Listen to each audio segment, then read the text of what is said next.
9,38,000-এর বিশাল budget. বাংলাদেশে এত বড় বাজেট কেউ দেয় নাই। বলা হয়েছে এটা নাকি জনবান্ধব বাজেট, কিন্তু দেশবাসী ইতিমধ্যে এই সরকারকে জনবান্ধবের পরিবর্তে দলবান্ধব দেখেছে। আর এই বাজেটের যে বিবরণ আসছে সেই বিবরণ প্রমাণ করছে যে একটি দলবান্ধব বাজেট, যেখানে দল উপকৃত হবে, চাঁদাবাজ, লুটেরা, সুবিধাবাদীরা এই বাজেট থেকে উপকার লাভ করবে। ভাইরা আমার, এই সরকার 4 মাস ক্ষমতায় আসছে।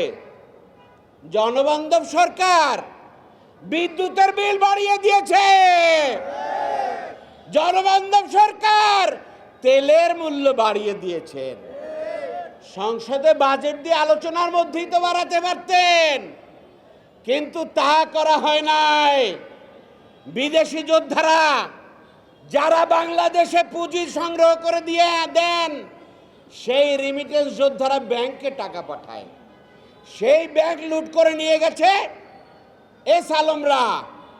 তার গাড়িতে চড়ে জনবান্ধব সরকারের সেই স্বরাষ্ট্রমন্ত্রী এখন তিনি বলেন কিভাবে ব্যাংকের ডাইরেক্টরশিপ আসে।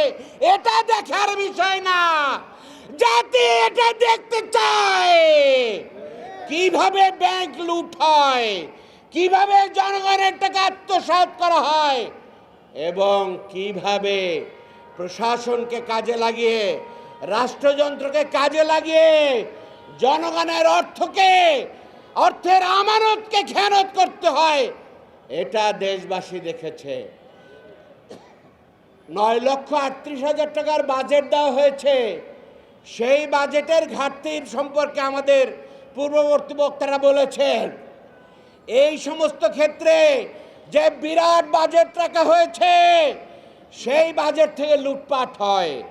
বাংলাদেশে যে সমস্ত রাস্তাঘাট নির্মাণ হয়, যোগাযোগ অবকাঠামো, উন্নয়ন অবকাঠামো বাংলাদেশের সবচাইতে বিদেশে উন্নত দেশের যে বাজেট বরাদ্দ হয় তার থেকে 3 গুণের বেশি বাজেট দেওয়া হয়। এগুলো দলীয় লুটেরাদের সুবিধা দেওয়ার জন্য এটা করা হয়।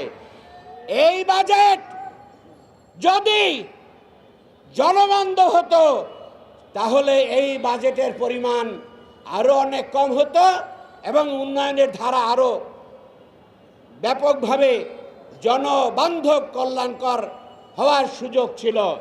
বাংলাদেশ জামাত ইসলামী একটি বাজেট দিয়েছে, আপনারা জানেন। বাংলাদেশ জামাত ইসলামী সরকারে নাই, কিন্তু দেশের জনগণের সামনে জামাত ইসলামী তার চিন্তা পেশ করেছে। সেখানে 6.5 লক্ষ টাকার বাজেট উপস্থাপন করা হয়েছে, কোটি টাকার। সেই টাকা দিয়ে জামাত ইসলামীর যে প্রস্তাব আনয়ন করা হয়েছে, সেই প্রস্তাবে কোথা থেকে কি উৎস থেকে আয় হবে সেটার প্রস্তাবনা সুস্পষ্টভাবে দেওয়া হয়েছে। আমরা সরকারকে বলতে চাই যে যদি জনবান্ধব চিন্তা করেন তাহলে দেশের জনগণের কথা, জাতীয় সংসদে বিরোধী দলীয় নেতৃবৃন্দের কথা এবং এক্সপার্টদের কথা আপনি কানে নেন। জামাত ইসলামী যে বাজেট দিয়েছে সেটা আমলে নেন এবং লুটপাট যাতে না হয় তার ব্যবস্থা করুন। এবং যে সমস্ত কাজ থেকে অর্থ আসতে পারে ঋণের মাধ্যমে চাঁদাবাজ, সন্ত্রাস, লুটেদার সুবিধা করে দেবেন, সেই বাজেট জনবান্ধব বাজেট হতে পারে না।